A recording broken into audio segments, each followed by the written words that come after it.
Hello, it's great to have you with me today as we continue our discussion on chemical equilibrium. So we were talking about this Kc value, this concentration, a reaction constant or concentration constant.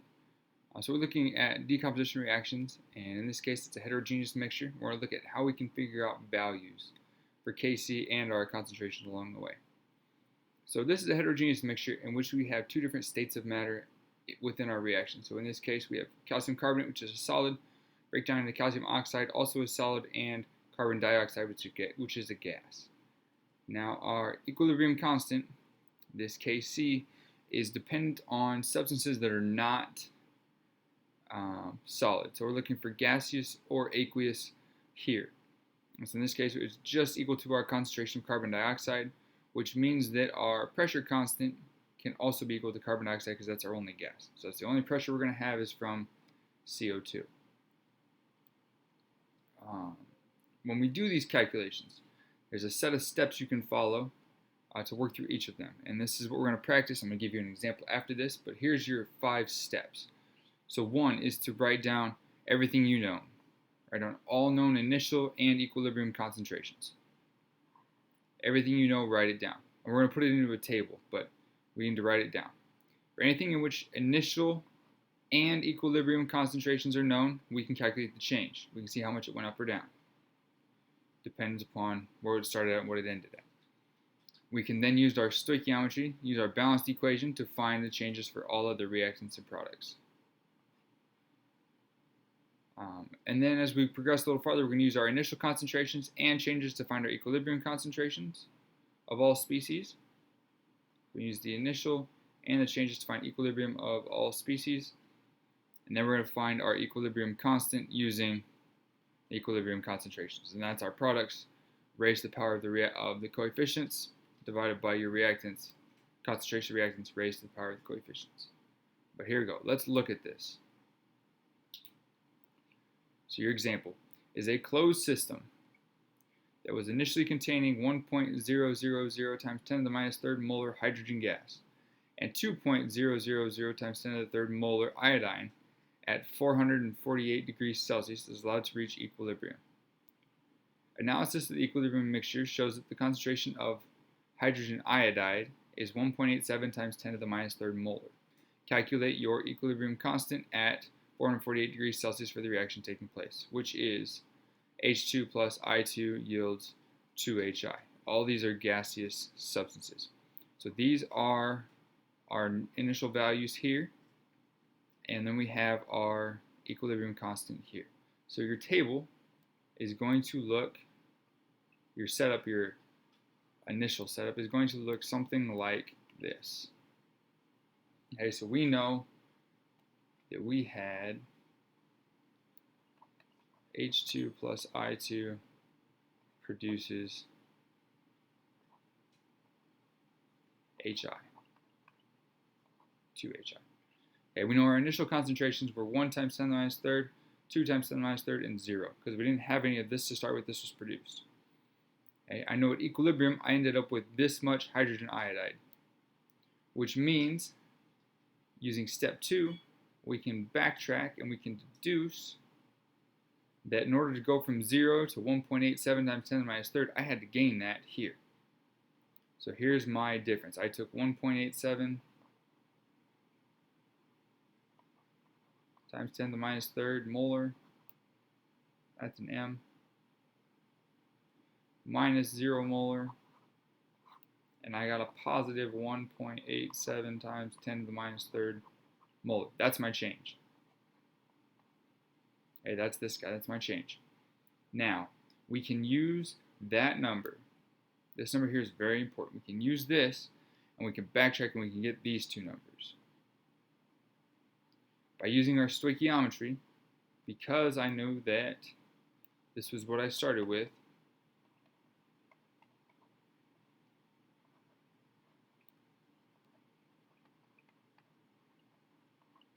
because I started here, I know that this ratio, so if I gained this much hydrogen iodide, I can have 1.87 times 10 to the minus third molar. And my ratio is going to be, here's 2 to 1. for both iodine and hydrogen. So I have 2 moles of HI, and I have 1 mole of H2 or I2. So I'm going to take this number, divide it by 2. When I do that, I should get 9.35 times 10 to the minus 4.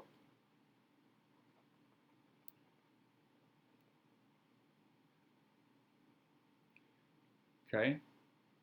And now, where things get interesting and where we have to be careful is that I know that I started with 1 times 10 to the third negative third molar here and 2 times 10 to the negative third molar here.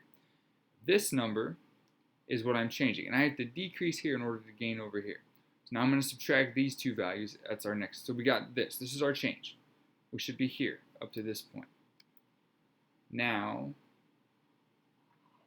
we are going to take a look at our change in concentration. So we can calculate I know the change, so now I can calculate my equilibrium values here. So equilibrium, I have 6.5 times 10 minus 5th molar hydrogen, so that's up there. I don't need to write that.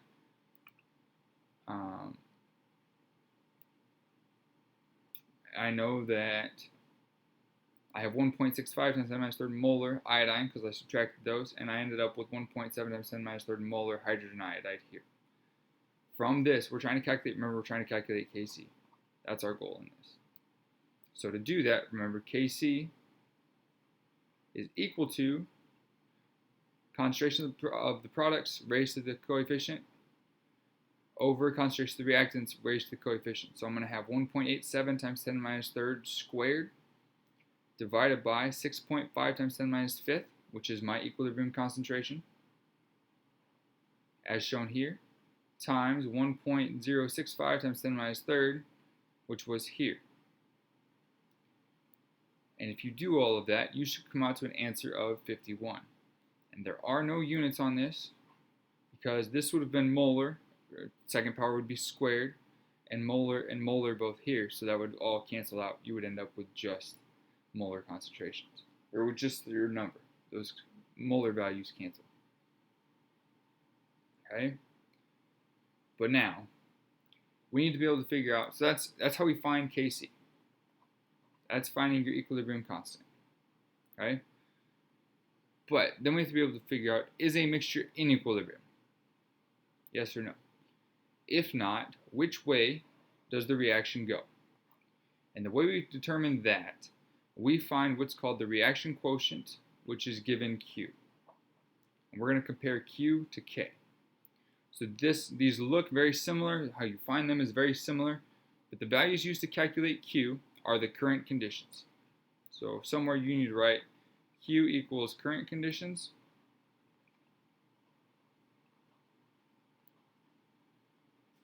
K equals equilibrium.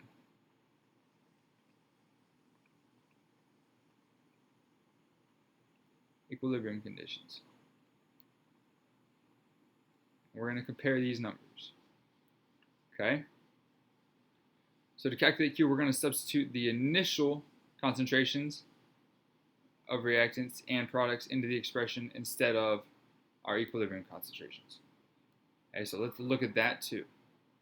So in this case, nature wants, equilibrium means that Q, which is your current conditions, equal K, which is your equilibrium conditions. If Q is less than K, that means Q equals concentration of products over concentration reactants. Okay? If Q is less than K, that means Q needs to get bigger, which means I need more products. So this is going to push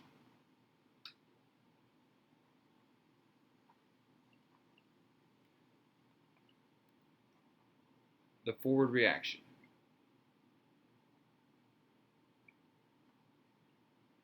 That's a big eraser. Push forward reaction. If Q is greater than K, That means there's too many products. I need to push the reverse reaction.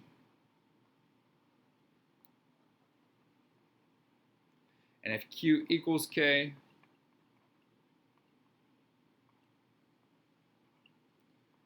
you are at equilibrium. That is the goal. That is the end-all be-all goal to all of this. Okay, so if we know the equilibrium constant, we know the K value, we can find our equilibrium concentrations from initial concentrations and changes based on stoichiometry. We can do all of this. We're going to set up a similar table very much like the one we used last time, but the change in is going to be an X based on stoichiometry. So let's look at this situation. For example, a 1 liter flask is filled with 1 mole of hydrogen gas and 2 moles of iodine gas at 448 degrees Celsius. Given a Kc value of 50.5 at 448 degrees Celsius, what are the equilibrium concentrations of hydrogen, iodine, and hydrogen iodide? So we have this same table, initial concentration, change in concentration, equilibrium. If I know that my initial is 1.0 molar, 1.000 moles, I'm going to write that here. And this is moles per liter, so this is molar. And 2.000 moles per liter. Now, at equilibrium, I have to lose some of this, and I have to gain some of my hydrogen iodide. And the stoichiometry says that I gain 2 moles of this for every 1 mole of this. So if I lose X, I have to gain 2X. Because H2 is going to be, the conversion is going to look like this. Where you have 1 mole on bottom, you have 2 moles on top, so you have to multiply whatever that is by 2. That's why we have 2X. These are both negative because they're decreasing. This is positive because it's increasing, it's going up. Okay, so we know this much. We also know that my Kc value equals 50.5. So what I know is that 50.5 equals my concentration of hydrogen iodide squared over my concentration of hydrogen times my concentration of iodine. Now we're going to figure out how to solve for this. But this is where we're at right now.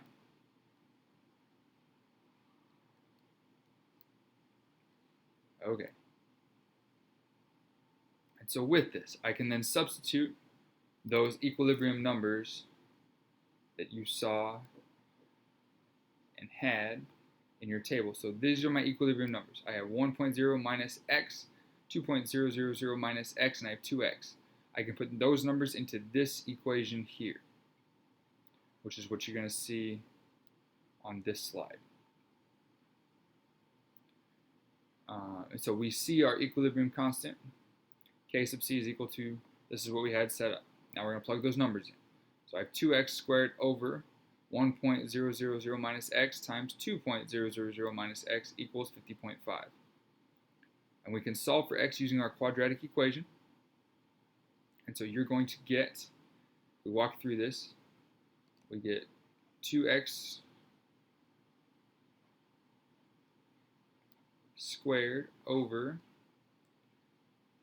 1.00, so I'm going to FOIL this. I'm going to distribute it. We're going to restart. Okay, so we're going to work all of this out. Okay, so on top, this 2 goes to both the 2 and the x. So I have 4x squared on top. Over, on bottom, I'm going to FOIL this. So first, 1 times 2 is 2. 2.000. Minus, inside, minus 2x, minus 1x. I'm just going to say minus 3.000x. And then negative x times negative x is going to be plus x squared. And all that is equal to 50.5. Okay, I have to get all of this onto this side. So I'm going to multiply everything on bottom, on both sides, and I'm going to get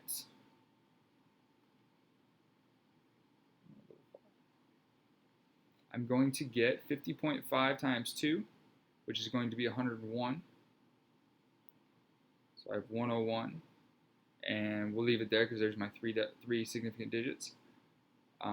Minus 50.5 times 3 is going to be 151.5. That's going to have an x with it, plus 50.5 x squared, and that is all equal to still 4x squared on this side. So we need to subtract the 4x squared over. So we're going to get 0 equals 46.5 x squared minus 151.5 x plus 101. Now if we do the quadratic, remember the quadratic is negative b plus or minus the square root of b squared minus 4ac all over 2a. If you plug all these numbers in, we should come out to one of these two, 2.323 or 0.935. So we should have two numbers when we end up with our quadratic. So we're going to take, in this case, negative b is going to be 151.5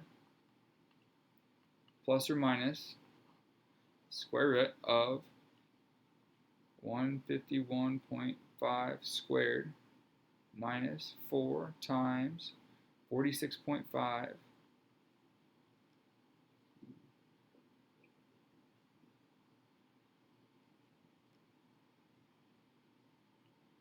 times 101.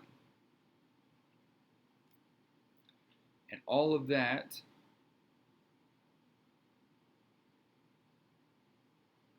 is going to be divided by 2 times 46.5, which is 93. Okay, so if you plug those numbers in, you should get 2.323 or 0.935. Both answers should be there. And now, since x has to be subtracted from 1.00 molar and 2.00 molar, this 2.323 doesn't make sense because we can't have a negative concentration. So your value for x must be the 0.935. So now we know that my hydrogen concentration is 1 minus x. So 1 minus 0.935 equals 0.065 molar. Iodine was 2.000 molar minus the 0.935 equals 1.065. And because I didn't start with any of this, I take 2 times x and I get 1.87 molar. These will be my values there. That is K and Q. We will talk about Le Chatelier's principle next, but let's do some practice with this and kind of get a chance to do some practice and just solidify our understanding and make sure we're good with this before we move on. But thank you for working through that with me, and I look forward to continuing this unit with you.